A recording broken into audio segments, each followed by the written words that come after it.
หมอยสงขลาเมื่อในเป็นวันที่5เดือนธันวาคมที่11ปี2025เป็นวันปุดในตอนในเดือนเอาพี่น้องค่ะมารับชมด้วยข่าวงาวเพกึ่งกลางตั้งเฮอหมินตกมีก้นรูดเซ็งสายใจและบาดเจ็บตั้งนำว่าใน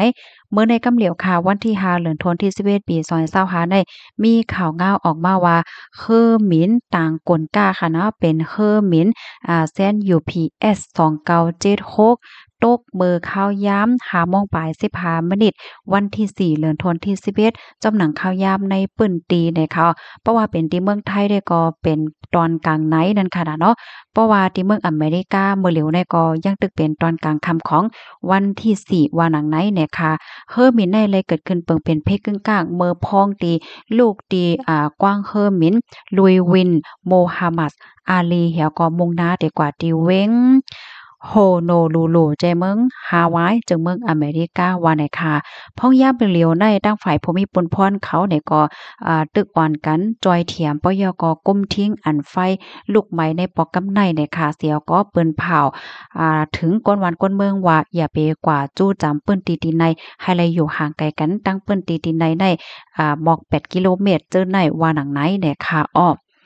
ข้าวย่ำสืบบ้านเนี่ยค่ะตั้งฝ่ายผู้ใหญ่ก้นหลงค่ะเนาะผู้ก้อนตีใจเมืองแคนทักกีเนี่ยค่ะก็เลยออกมาเปิ้นเผาลาดว่ามีคนรู้เซ็งสายจาเหย้าตีเอมัน3ก็บาดเจ็บ11ก่อค่ะบางก็ได้บาดเจ็บเฮาแห้งคาล่ำว่าเส้นสายไม้ก้นรู้เซ็งและก้นบาดเจ็บเฮาแห้งได้จังเตมีเทียงนำเลอเซนในว่าหนังไหนเนี่ยค่ะอ๋อต่อถึงมือเหลียวย้อนเปอสั่งแลเฮอหมินตกแห้งและเป็นกว่าเพกกึ่งกลางในปอกกำไนได้ก็ตั้งฝ่ายภูมิปนพรเขาตึกหาข้อมูลสักเสหลักฐานมันอยู่ว่าหนังไหนเนี่ยค่ะ ลุยวินลุยลุยสวินได้ค่ะได้เรียกว่าเป็นศูนย์กลางการหมินหลักการหมินเงาของ UPS นะคะ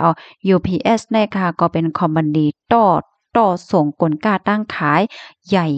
ใหญ่เด็ดๆที่ในเมืองอเมริกาในก็ว่าไลเฮ็ดจังไหนค่ะนะปยก็มีรวงต่อส่งกลการตั้งขายได้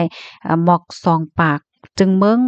โตตั้งลกลมฟ้าเฮ็ดให้เขา ปยก็มีเฮอหมินต่อกลก้านะคะหมอก2เฮงล่ำต่อวัน2เฮงล่ำจะ2เฮงเล่